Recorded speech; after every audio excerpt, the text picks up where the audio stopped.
Let us now tackle our second problem in this assignment. And I've taken the liberty of inserting an image in here temporarily just so we don't have to flip back and forth.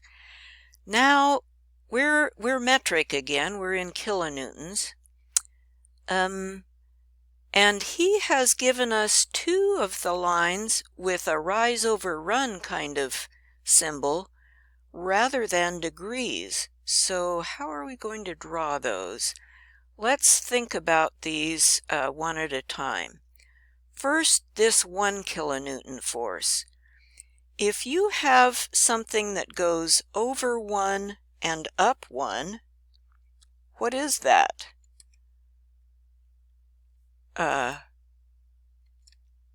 Over 1 and up 1. Isn't that a 45-degree angle? I think it is. So we could just change our, where is our polar tracking thing? I'm going to change my polar tracking to snap every 15 degrees.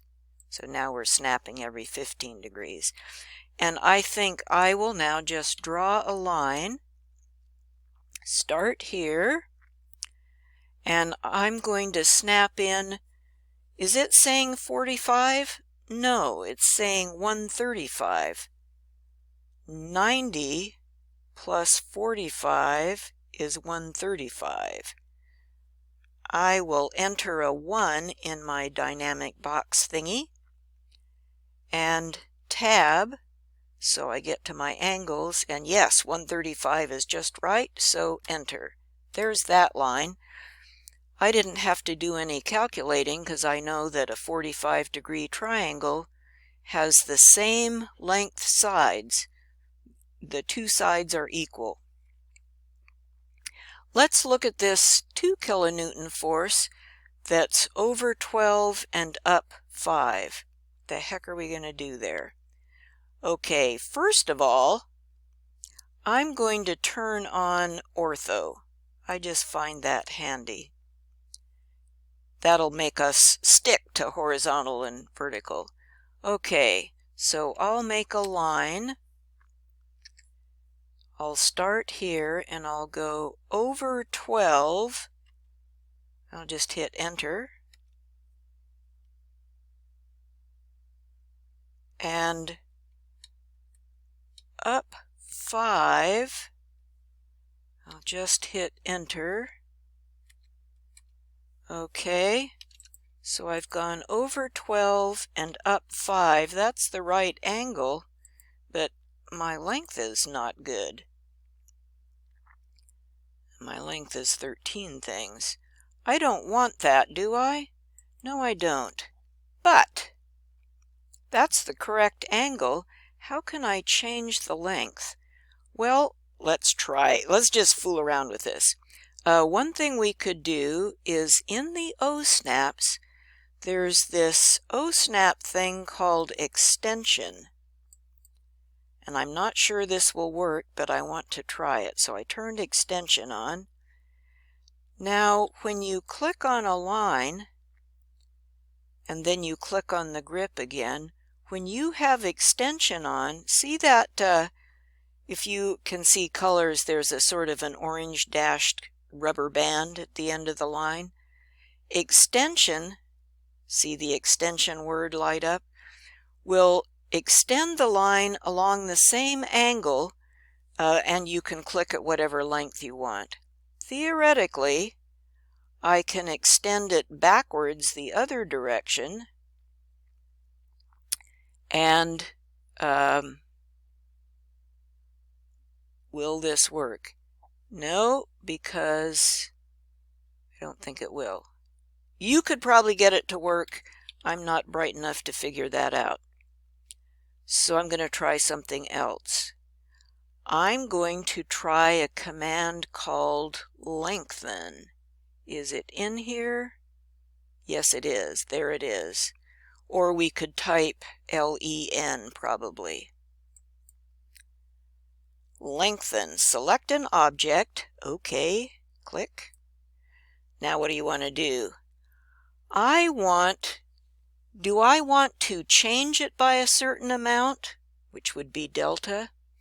Do I want to change it by a certain percentage, which would be percent? Or do I just want to tell it the total length? I want the total length, so I'm going to click total. And what total length do I want? I want 2. Enter. Select object to change. And notice how it doesn't know which end of the line you want to be 2, so you have to tell it, I want to chop off this end and leave the bottom end be 2. So there we go. Now I can erase my over and up thing. Oh, one other thing I could have done, I should have mentioned. I could also measure the angle. When I went over 12 and up 5, I could then put a dimension on there and see, okay, that's 22.6 degrees.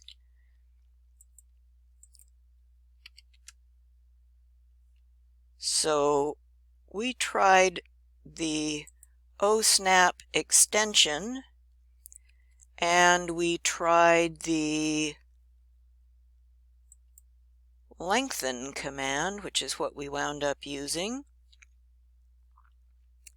And now what else do we need? Now we need to go up 1.8 at an angle of 30 degrees off of vertical. Let's see, we've got our polar tracking set to snap every 15 degrees, so this should be good. I'll make a line, and 30 degrees, but I need to turn the polar tracking on.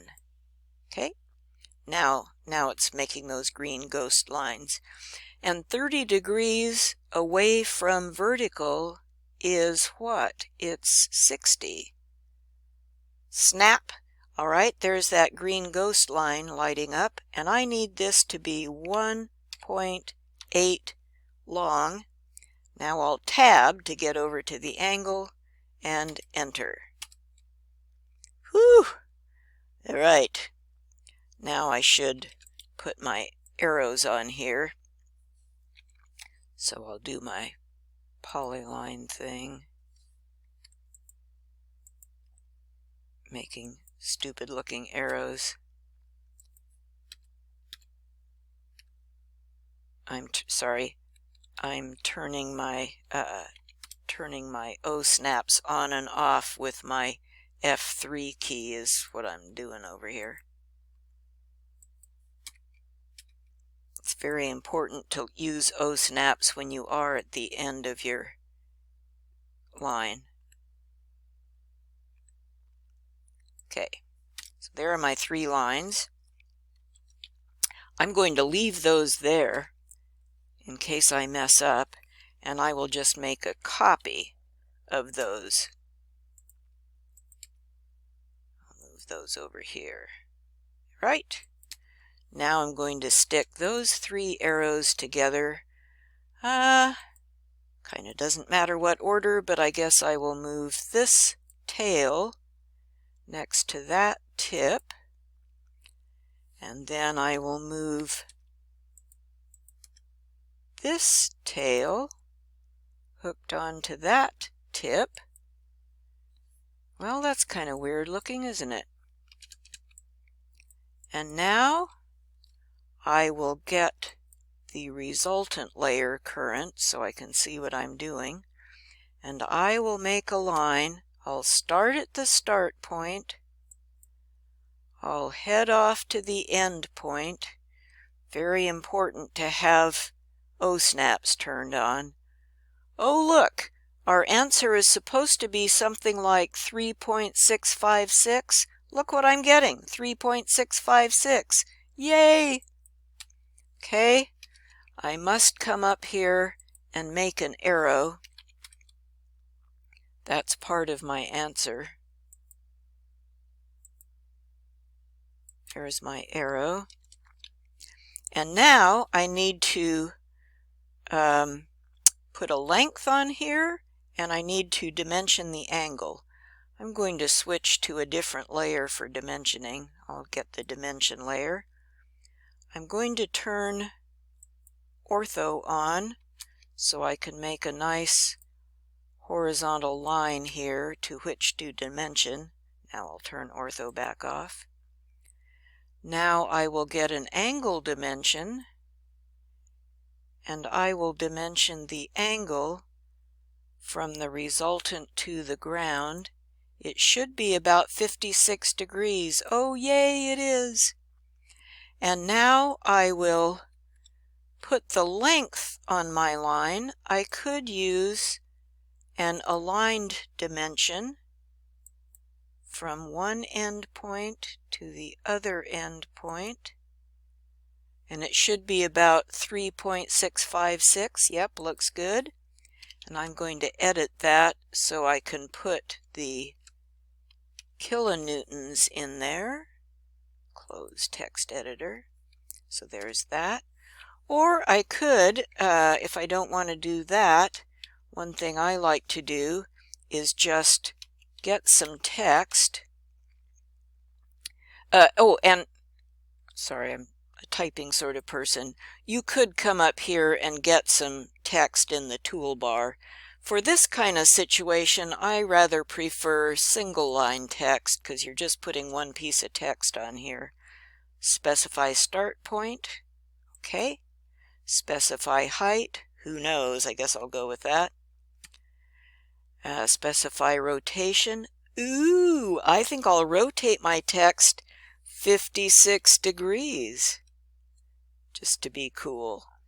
And what was my answer? It was, now the text was 656 kilonewtons. Enter. Looky there.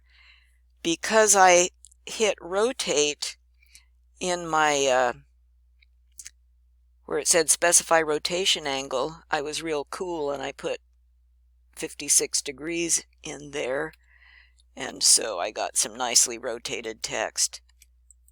You don't have to do that, but it'll make you feel cool if you do. Okay, so here's my answer. One way or the other, I am labeling the magnitude of this resultant. I am showing the sense of the resultant because I have an arrowhead there. And I am showing the angle of the resultant because I put a dimension on there. So there's my complete answer. And when you string these together tip to tail, you might well put them in a totally different order than I put them. It doesn't matter. You might start with this one and then add that one and then end with that one. But you will still get a resultant that looks the same. So, yay.